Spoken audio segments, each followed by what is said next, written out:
அடுத்து ரயில்வே துறையினுடைய ஓபிசி சங்கத்தினுடைய பொதுச் செயலாளர் ஜே.கே. புதியன் அவர்கள் இப்பொழுது உரையாற்றுவார்.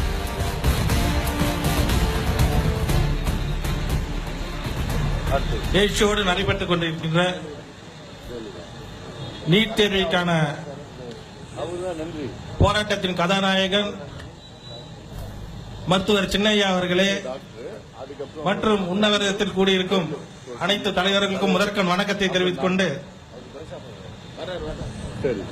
அகில இந்திய பிற்படுத்தப்பட்ட ரயில்வே தொழிலாளர் சங்கத்தின் சார்பாக இன்றைக்கு தமிழகத்தில் திராவிட கட்சிகளை வீழ்த்துவதற்கு ஒரே ஆயுதமாக திண்டிவனத்திலிருந்து புறப்பட்டிருக்கும் எங்களுடைய சின்னையா அவர்களை வாழ்த்தி இந்த திராவிட இயக்கங்கள் கொண்டு வந்த ஒவ்வொரு பிரச்சனைகளையும், மது ஒழிப்பு போராட்டமாக இருந்தாலும் சரி, இப்போது நடைபெற்ற நீட் தேர்வாக இருந்தாலும் சரி, மருத்துவர் சின்னையா அவர்களுடைய எழுச்சி மிகு போராட்டம் தான் இன்று தமிழக மக்களை சின்னையா பக்கம் திரும்பி பார்க்க வைக்கிறது.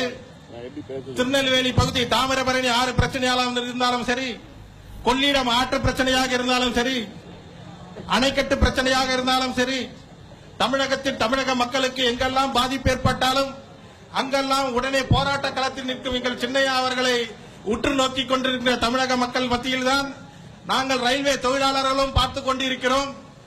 இன்று தமிழகத்தின் ஒரு விடியலாக ஒரு நாள் நிச்சயம் விடியும், அது எங்கள் சின்னையா மட்டுமே முடியும் என்பதை நினைவு கூர்ந்து, இந்த தமிழக அரசுக்கும் மத்திய அரசுக்கும் எங்கள் மருத்துவர் ஐயா அவர்கள் உண்ணாவிரதம் போராட்டம் நடத்தி அதில் நம்பிக்கை உடையவர் அல்ல. இன்றைய காலத்தின் சூழ்நிலையும் காலத்தின் கட்டாயமும் எங்கள் சின்னையா அவர்கள் இன்று உண்ணாவிரதம் இருந்து கொண்டிருக்கிறார்.